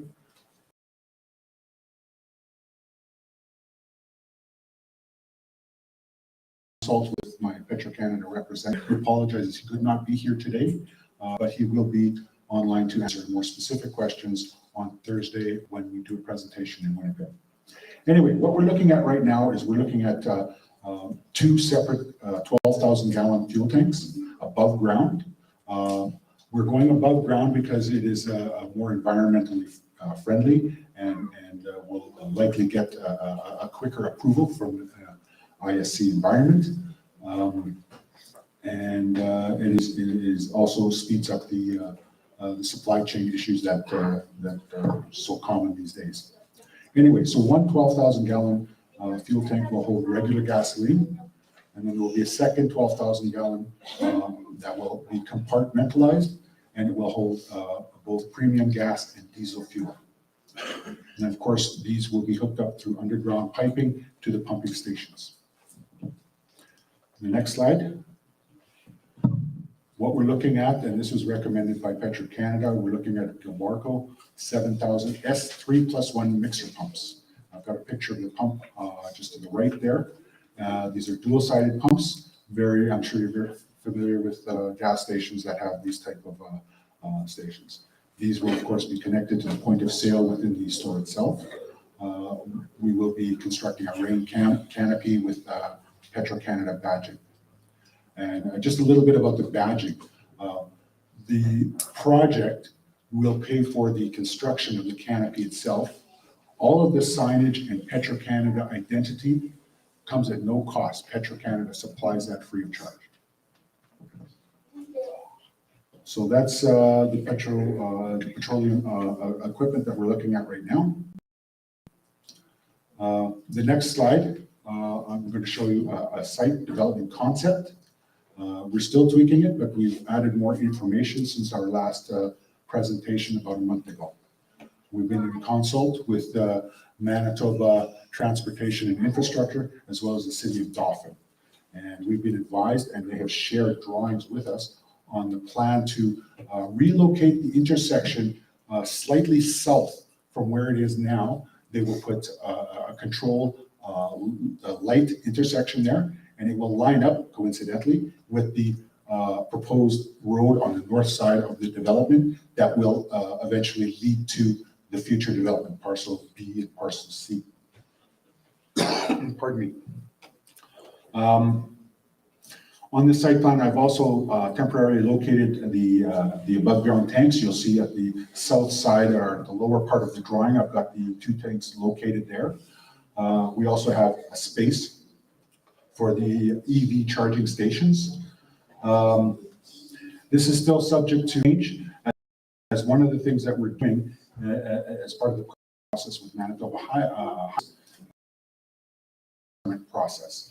An access permit, a permit application for 2 accesses. One access at the road development on the north side of the top of the drawing, and then there will be a second one at the south side. And the reason we're considering an access at the south side is as fuel trucks drive in from the north, and I wish I had a way I could show you that. They drive in the north and they have to come in, and we have to leave room for turning radius for these trucks. They drive in, they the fuel in the tanks, and then they can drive out the south access. So we're looking at 2 options here, and I'm working with my team as well as Petro-Canada to best locate these tanks. So the tanks I've got located now is an interim, but we're going to tweak that up over the next week or so. And I'll take any questions at any time if you want. I don't have a specific question, period. We've got a question at the back. I'll bring it out. Me again. Yeah, I have a question about the hours. If the hours are going to be 24 hours, that would be great. We can make more money and corner the market and pay this on faster. Is that between Petro-Canada and the 2 First Nations, or? No, First Nation? that is an operational question. It's beyond the scope of mine, but I do understand that there is a demand for 24-hour service, and it is not Petro-Canada that makes that decision. It is the joint venture. Okay, thank you. Yes, Charlie. Yes, sir. Initially, we planned the access from the east. Yes. Which was gonna cost over 400,000. I'm just giving an update to the chief and council. I was former chief, so there should be 3 access. 3 access? Going south. No, well, no, it's all coming from the east, right from the Highway 10, I believe it is? No. Yeah. Yeah, so all the accesses are coming from that. Okay. There is no cost, other than the cost that I will share with you momentarily, Department of Highways is paying for the intersection improvements and the access, the access from the east on the north side of the development. And then we are going to ask for, within that permit, a second access, that access to the east from the south side of the development. And I've been informed by Department of Highways that we can submit a permit application for both accesses. You can pretty much guarantee that the one on the north side, or where the road is going to be located, will be approved, but they have to take a look and consider whether they would approve the south access. So we may end up with only one. But one of the good things about the approval of the new light intersection there leading into our road on the north side of the property, we're envisioning at this time, of course, with the approval of the partnership, that would become a road that accesses not only the gas station, but the other parcels of land. So we kind of view that people will enter the gas station property from the north side in that road. Oh, and I did forget to mention that Manitoba Highways is also extending their service road. So they recently purchased a portion of this land specifically for that. And that is all at their cost. They are developing the service road and the relocation of this intersection, including light standards. Just some clarity there, you mentioned Manitoba Highways is going to be purchasing some land. Can you explain a little bit more? Well, my understanding is they've already purchased a small portion of the land, and that's what this site plan that you see here already takes into account. You notice it's kind of an S here. That is the land they purchased. So this has already got the revised boundary. So my understanding is that that purchase has already been made. Is that correct? Yeah, so that has been made. So all of this development takes into account highway stuff, and they are paying for the development. Any other questions on site at this point? I will be going into a little more. Yes, sir.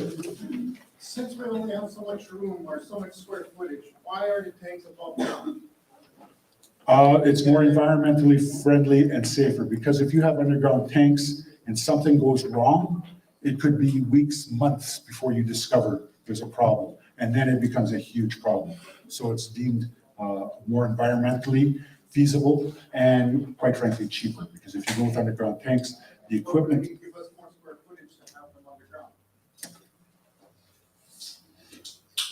If that's the way that the venture would like to go, we can certainly accommodate that. This was just a first crack at it, and it was based on technical logic, I suppose. It was decided that, and it seems that there is enough room just for the gas station and the tanks. And we will confirm that as we tweak it up for the truck turnaround and stuff like that. We all talk about environment. That would be an environment disaster. Yes. If you put that tank underground and it leaks. Correct. It's enough that we're hurting, enough, At least when it are top the ground, you see the problem right away and you clean it up right away. And that's part of mitigating climate change. That is exactly correct, sir. And that is why this, from a technical viewpoint, this is much preferred, because you catch those environmental hazards early. Underground, it could take weeks or months before you discover it, and then it becomes a very big problem. So, but again, it's the decision of the partnership and the venture and the management companies to make those decisions. But isn't that a decision of the people also, because this is our children's future? So I think it's a decision of our membership, whether we want those above ground or below ground. Okay. And I bet you everyone's gonna say above ground. Yeah.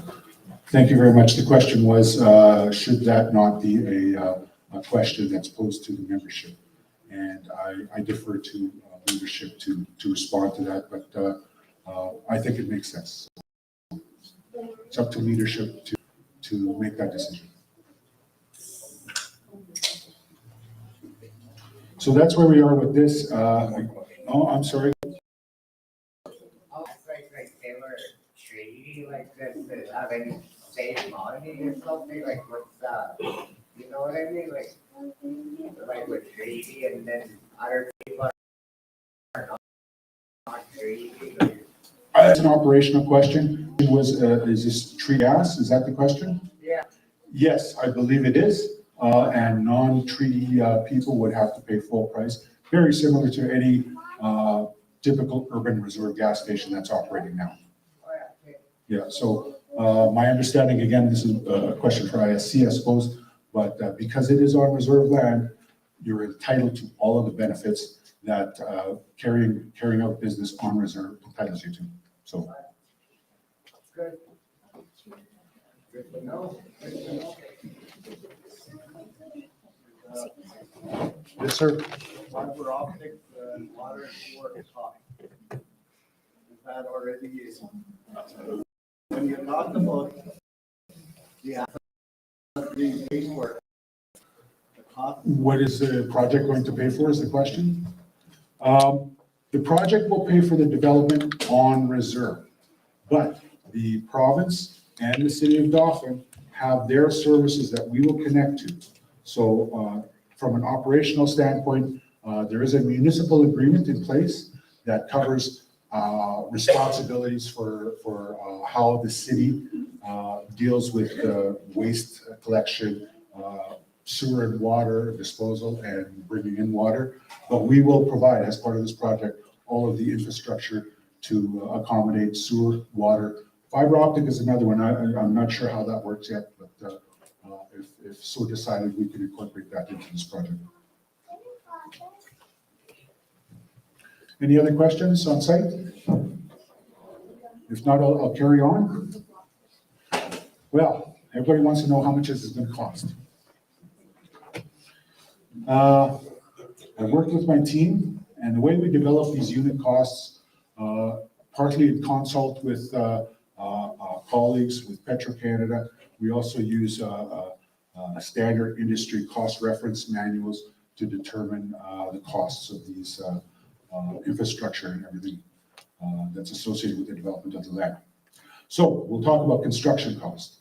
We charge, we estimated that the petroleum equipment, the tanks, the pumps, the underground piping from the tanks to the pumps, and the electrical from the pumps to the pay stations is all included. We're looking at, and excluding the electric vehicle charging stations, comes to $446,500. Now the site development, excluding storm drainage, and I'll get into that in a little bit. But this is the sewer, the water, all the hookups to the city services. Includes the paving of the lot, the grading, and everything associated with bringing the site up to the building. So that came at a cost of that was estimated at $760,000. Then there's the building. We used a square foot cost. It was $650 a square foot. And we're looking at the building that we looked at, the footprint is about 3,200 square feet. So that gave us a building cost of $2.1 million construction. Now, it's still a preliminary cost. It is standard to add a construction contingency. And the reason we do this, because it's at this point where the leaders and the managers of this site may pursue financing arrangements, either through ISC or through loans or whatever other means. So we put on a contingency. At this stage, 25% contingency value is assigned to it at a value of $826,000. So that gives us a total subtotal construction value of $4,133,125.50. No, sorry, I rounded. I'm sorry. I see a question in the back. Right now, we're just talking construction. Yes, sir. Yes, ma'am. About the construction cost and development of building it on our, when you're starting to build it on our designated reserve land, it's reserve land already, right?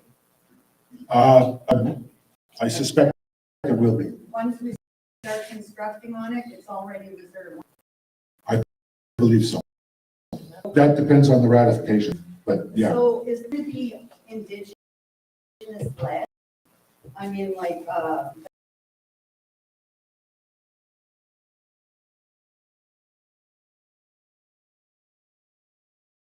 If this is going to be built on reserve land that is now established reserve prior to construction, is this treated like a construction project on reserve? And there are tax benefits, there are local resource requirements and all of that.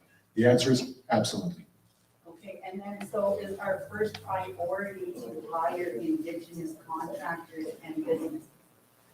That option is still open, but for the purpose of the petroleum equipment, we have very specialized people. So we are going to do an invitational to certain companies that have been recommended by Suncor or Petro-Canada that have had a very successful experience with these contractors, specifically related to petroleum materials and installation.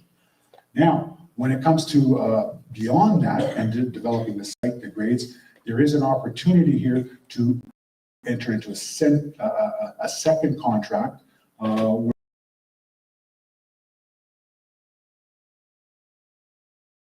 documents for that. That we could create, that I will be seeking direction on, because we can do this as a single contract with an invitational to these firms that have been recognized by petroleum companies to successfully supply and install all of the material necessary for petroleum, but they capacity to do the site. Now, when we enter into contract, as we discussed before, because it is our reserve, local content clauses will be paramount. So there will be potentially jobs available, supply of materials, be it granular or fill or subcontract to concrete companies, whatever the case may be. We're not quite at a point where we've itemized that, but we're getting close. So there's an opportunity to either split it into two contracts or do it as a single contract. So I will be seeking action very soon. Okay, the next section is costs. So for project management and civil design, well, that's ODK Engineering. We've been contracted to provide project management services, civil design, and civil construction administration. We've been contracted for a fee of $199,000. We also require architectural, mechanical, electrical design, and construction administration. That is beyond my capacity. So we're we're entering into contract with that. The PCEF venture company will be entering into contract with the architectural, mechanical, and electrical designers. And we've got a quote of $260,000 now. It's not yet been ratified, but it is in process. Now, I've also allowed $50,000 for construction permits because there are fees associated with highway permits. There's fees associated with electrical, Manitoba Hydro, and typically an allowance of $50,000 seems to be adequate to satisfy their permit process. So when you add that all up, we've got a total subtotal of $509,000. Pardon? How long is The construction work, typically 1 year. whatever you're building? Yeah, typically construction warranties are 1 year. Yeah. So once you achieve substantial completion, not final completion, but substantial usually represents about 90-95% of the construction. Then you enter into a warranty period. And that gives operations 1 year to find out, is there anything that's not right here? Is there anything that needs repair? Is there anything that needs replacing within that warranty period? The contractors will be bound to cover that under warranty. And that's standard industry is 1 year warranty. I was hoping 10 years. That could be negotiated, but it would come at a great cost. It's kind of like buying insurance, right? If you buy 10 years insurance, it's going to cost you a lot more. You're laughing after 1 year and 1 day. You got your meat, they're broke down. Or it burned. Yeah. Wiring burned. Yeah, no, understood. But at that point, I think you'd have to rely on insurance. However, I see your point. Yeah. But it is very costly and difficult to hold contractors. The industry standard says one year work is. Climate change, it's gonna be -60. Yeah. So if something happens when it's -60, and I'm sorry, again, for the people online, the question is regarding warranty periods of construction. Once constructed, what kind of a warranty period are we looking at? Is the industry standard 1 year?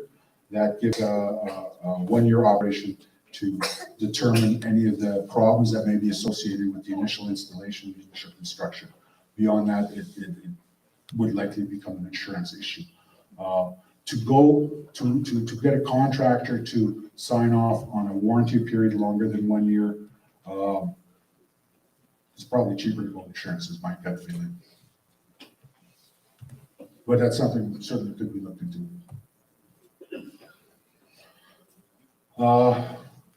So anyway, getting back to, so we've got a construction value of 4.1 million and change. We've got soft costs at 509. I did a calculation. That represents about 14%. Soft costs represent about 14% the value of construction. Industry standard is anywhere from 15 to 17%. So I think we're getting good value here. Now, exclusions in these costs. I did not include the cost of the electric vehicle charging stations. I've got it from good sources that these charging stations are about $300,000 each. It's a huge investment. However, if the partnership opts for deferring the installation of the EV charging stations, what we were prepared to do is have a site ready. We'll have the pads there, we'll have underground conduits for electrical. So when you do decide to go with EV and expend that extra money, it's just a matter of hooking up. Everything will be ready. So that's the charging stations. Now, the subsurface tie-in to the city of Dauphin, this is just very recent information that I received from the city of Dauphin on there. The city has a new pipe system, or they're proposing a new pipe system. And that is specifically for storm drainage. So they've afforded us a spot where we can tie into. Right now, what they've got is, because they don't know what's being developed, or they didn't know what was being developed. So they were considering just overland drainage in a ditch per se, and then it would go to an area where there's riprap, and then it would drain into their citywide storm drainage system. So what I've proposed here is that, we go a step further. We're going to do proper drainage of a paved site. We're going to include 3 catch basins within the site, and then a manhole where the city initially said that there's where your drainage is, the riprap. We're going to say, no, forget that. We're going to put in a manhole. That manhole will receive the underground storm drainage that we install for the stormwater that's collected through the 3 catch basins, and then it will drain directly into their system. And I worked with my colleague this morning, in fact, that's why I was a few minutes late, and we costed out what it would cost for the 3 manholes, the piping, the manhole, and to tie into the city service, and that's about $45,000. So you would have to add that $45,000 to the total preliminary cost. You would have to add the cost of the electric vehicle charging stations. And the other thing was the foundations. I just received the geotechnical report. They did a geotechnical investigation on the site, I think it was late April. Okay? I just got the report, and they are recommending piles, which is something that wasn't considered in the cost of the building here. It was just, costing this building was just standard strip piles or strip footings. And so that's how that was costed. So now if they're recommending piles, and I usually go by geotechnical, they know their ground, right? So they're recommending piles. I just haven't been able to pour through the extent of the piles that are going to be required. So there's going to be an added cost there. I don't even want to give you an estimate of the cost, but it will be considerable. So having said all of that, if you add the underground drainage, storm drainage system, you add piles, this $4.6 million project will more than likely $5 million by the time things are said and done. So for the business planners, for the partners, I think this is a good number to take to commence with negotiations with Indigenous services. Who's going to go with 100%? Just kidding. I'm just kidding. Indigenous services and other financing arrangements that may be made. Bottom line is, at this point in time, $5 million is what we're looking at for development cost. So you know that this land we're building on is the most prime land in Dawson, right? Looks like it on the surface, but again, I haven't quite worked through the If there's a geotech. flood, Walmart is gonna flood before our land. With the drainage system that we're putting in, yeah, I would expect so. We're good. Water is gonna be coming in. Yeah. I did hear that it does get rather wet there during significant storm events. So that's all the more need to do a subsurface storm drainage system to prevent any damage to the infrastructure that we're installing. And the neighbors, well, drainage on the neighbors is their problem. Joey had a question. What was the reason why they recommended piles? Like, Well, again, I haven't gone through all there was? I haven't quite gone through the report. I was just looking at the bottom line recommendation that they've got driven piles recommendations. Where it escapes me in my cursory review is that the spacing between the adjacent piles would be a minimum of 3 pile diameters center to center. Well, you've got a pile that's that thick, and they're saying center to center 3 piles, boom, boom. That's a lot of piles. Yeah. Now let's assume for a second, I'm just gonna grab a number from there. Let's say it costs $10,000 per pile. And then how deep are the piles? I believe they intend to go 10 feet deep. And that's based on the material analysis. And again, I haven't gone through the analysis. I'm just going by the recommendations that are made in this very fresh report. What was the test area there? I did not put that on the diagrams, but they do have a diagram here. They did, sorry. Like an 8? Well, no, they did the whole site. Yeah. I'm just looking for the number. They did 10 different test pits throughout, spread outside. Well, they vary from site to site, but generally,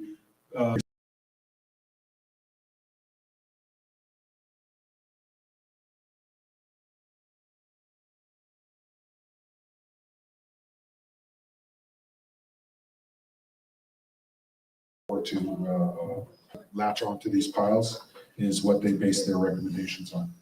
So once I do a thorough review for the next presentation, I could give you more precise answers.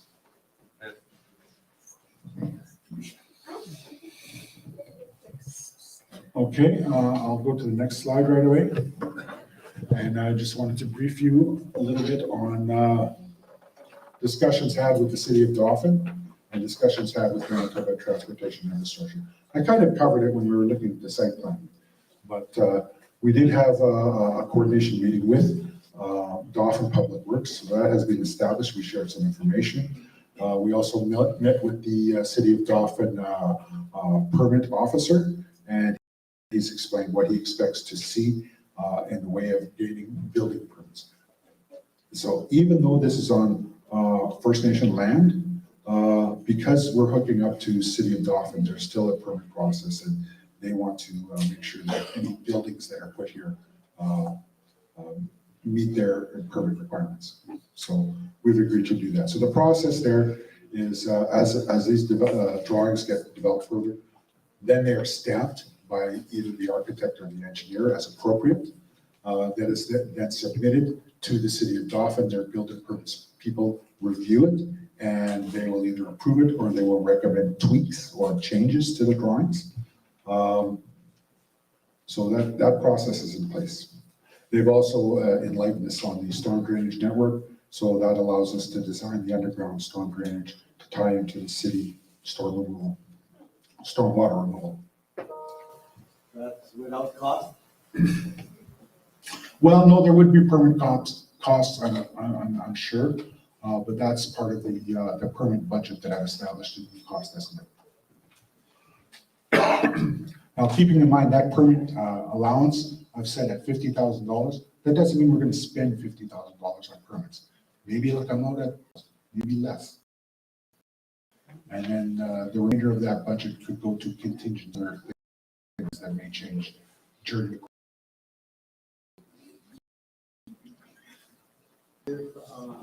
Not funding Contingency funds. Again, I think the arrangement here, because this is a unique project, they're making contribution arrangements. As well, I shouldn't be joking, but I'd love to see 100% funding. But are we gonna see that? I don't know. The contingency is standard, and I believe ISC likes to see contingency amounts in place because it is a fail-safe, right? If something goes wrong, then we've got a little money on the side. Any other questions on City of Dauphin? I'll get right into MTI as well. Was there another question? No. Okay, so with MTI, we had, when we met with the City of Dauphin, it was via teleconference, we spoke to MTI.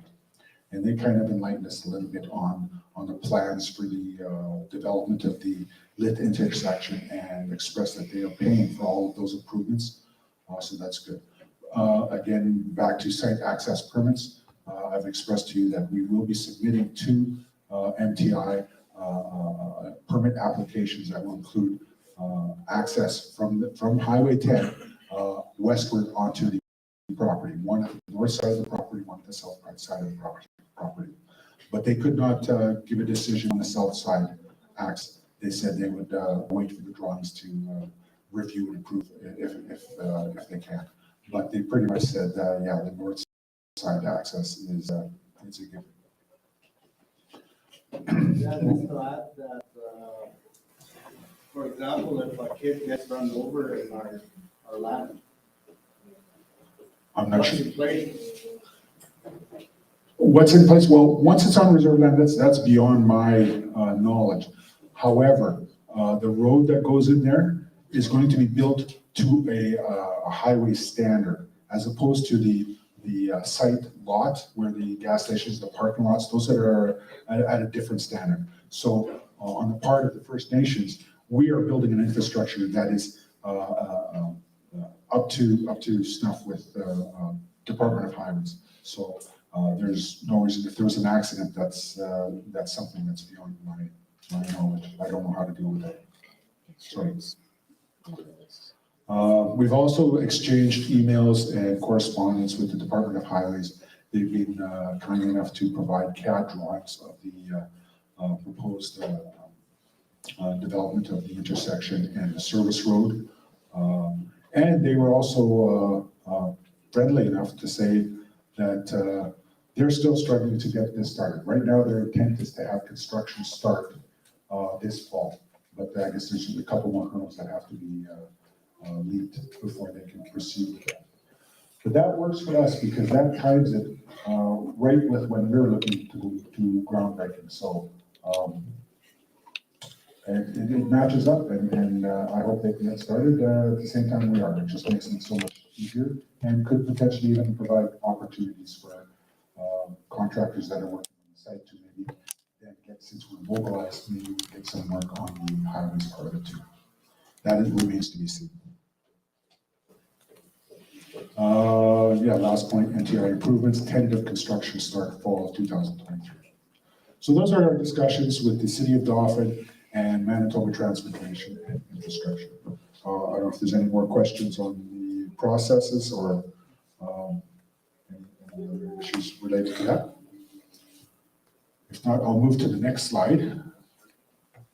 Now, this is the same task list that was presented about a month ago, and I'm just going to give you a verbal update of where things are at. So we'll start with the environmental, make sure we're there. The environmental site assessment. Now, as was discussed by ISC, there was a phase 1 ESA that was completed. I know they were waiting on, they were missing some information with respect to historical photos and stuff like that. I don't know if that's been received, but that facilitates now the establishing of that land to reserve status. Now, added to that, now that we're going into a development, one of the standard environmental processes now is to do a project description environmental review. And that is where we take our drawings at about 33 to 66%, and we prepare an environmental screening report and standard documents with ISC. We are preparing now. We've started the preparation of that now. That gets submitted to Indigenous Services and Environment for review and approval. The one last thing in environment is something that has come to the forefront over the last year or two. It's called the Climate Change Resiliency Assessment. I guess this has been on the books for quite some time, but it is only recently being enforced, mostly due to climate change effects. The Climate Change Resiliency Assessment is quite an involved process, and could, the cost to do a proper CCRA is in the $15,000 to $20,000 range. So we've asked Indigenous Services here at the table to consult with their environment department to see if this property can be exempted from the CCRA, since it is an established community and you've got other properties surrounding it that have never had to go through this, even though the development is very similar to what we're doing. So I don't know if we've got a response to that yet, but it is in the works. We haven't gotten the response yet. They are considering there's usually a threshold of over and under certain square footages, which I believe is 10,000 square meters, not foot, but meters. So it's about 55,000 square feet, which this would be under. But because it is a gas station, it also has that in there. So they have not formally responded as of yet. And I think they might be waiting for a little bit more project information. Okay, they're probably waiting for the project description screening to be submitted. Yeah. And in case people online or people in the back didn't hear, what she's saying is that the CCRA, the threshold for that is usually, as you say, 10,000 square. Well, you know what, which equates to about 33,000 square feet. Yeah. Something like that. Our building is 3,200 square feet, so it definitely falls under the threshold for a CCRA. However, because there is hazardous materials, it is a gas station, quite frankly, they have to mull it over and decide whether this is something that they would insist on a CCRA being prepared. Yeah, and they'd have to have all your documents to do that, your submission. That's right. So the project description screening is what they need to make their decision on CCRA.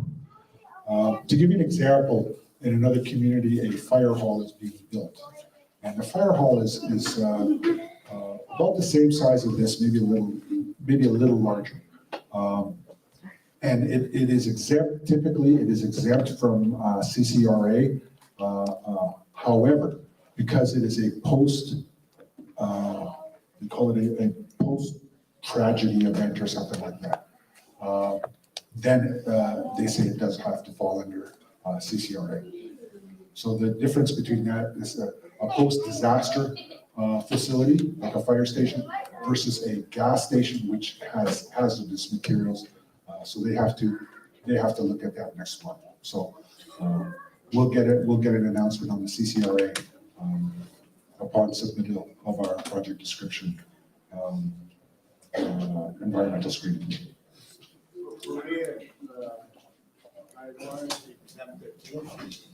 You don't want it exempted? No. Okay. It should be, what is the pros and cons, all of that. There's more, there has to be more dialogue to better understand it. If we exempt it, what happens? You know what I mean? Well, I suppose, but we have to understand what the CCRA is versus the project description screening assessment. The project screening assessment does identify potential environmental issues that could arise and how you mitigate that. The difference between that and a CCRA is it's saying, well, okay, because climate change now is inevitable, take a look at that now from 100 years from now. So the corporation would be liable if something happened, a disaster. Well, so the question was that if the CCRA was not done, then the corporation would be liable for future environmental issues, correct? Yeah, okay, so I don't really have an answer to that. I would have to explore it a little further. However, regardless, environmental issues are environmental, they are subject to things. The purpose of these projects is to pre-mitigate potential problems. So I guess for a cost of $20,000, and at that $20,000, we determined that, you know what, we should raise this to a 300-year flood level versus a 200-year flood level, which is, by the way, what we're shooting for is a 200-year. Standard with Indigenous services used to be 100-year flood levels, but there's a movement to go to 200 years. So we're going to decide to 200-year flood levels. We've got 10 minutes and I'm just about finished. So anyway, very valid question, and I will try to get more clarity on CCRA requirements. Continued coordination with Petro-Canada. Again, my colleague Kevin with Suncor / Petro-Canada wished he could be here and Evansville tomorrow, but he can't. But he advised that he will be at the presentation on Thursday. So if you can't make it to Winnipeg for the presentation, watch online and there will be an opportunity to field more of these questions that he could better answer than you. Again, we're coordinating with Manitoba Infrastructure, we're coordinating with the City of Dauphin's. I've got on the list here, prepare a business plan. That is out of my hands. That is a company that's doing that. Well, they're in the works. They've started consultation with us and they're getting information on costs. And there's a lot of questions on operational stuff, which is beyond my scope. That's more Brendan's thing. So that plan is being developed as we speak. This is my last page. No, I'm going to go straight to the last page, project schedule, because we're out of time. The other stuff I've kind of talked about already. Okay, project schedule. We're looking for 66 designs for late June. So I've got a couple of weeks. We're just about at 33%, and I've got my team working on getting this ready for 66 for the end of June. We want to issue a request for quotation for petroleum equipment suppliers by June 23rd. And what that consists of is basically a completed site diagram, which we're getting close to finishing now. We're just tweaking it up. And that will be issued with a letter outlining the requirements of the project. And that will be submitted to the contractors that I had mentioned earlier for consideration. Usually we give them about 2 weeks, 2 to 3 weeks to submit a cost for the work to do the work on this. We're looking to have our permit processes completed for late July. Even the speaker wants me to stop. And then again, we're going for general contractor for site works, etc. in August of 2023 is what our schedule says right now. However, we, as discussed earlier, we could do this as a single contract with one contractor. And just to end it off, we are looking for some groundbreaking September of 2023 with a grand opening target this fall of 2024. And that ends my presentation. I'll field any additional questions you have with the 5 minutes I have remaining.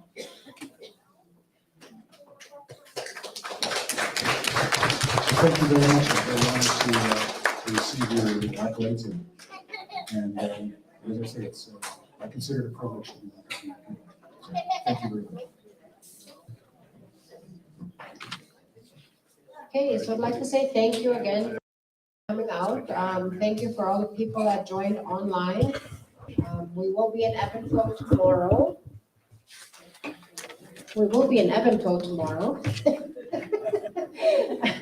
And I'm not sure, Justin, if you're going to be trying again there. Evansville will be streaming their own online on their Facebook and website. But we will be streaming live again when we're in Winnipeg on Thursday, July the 5th.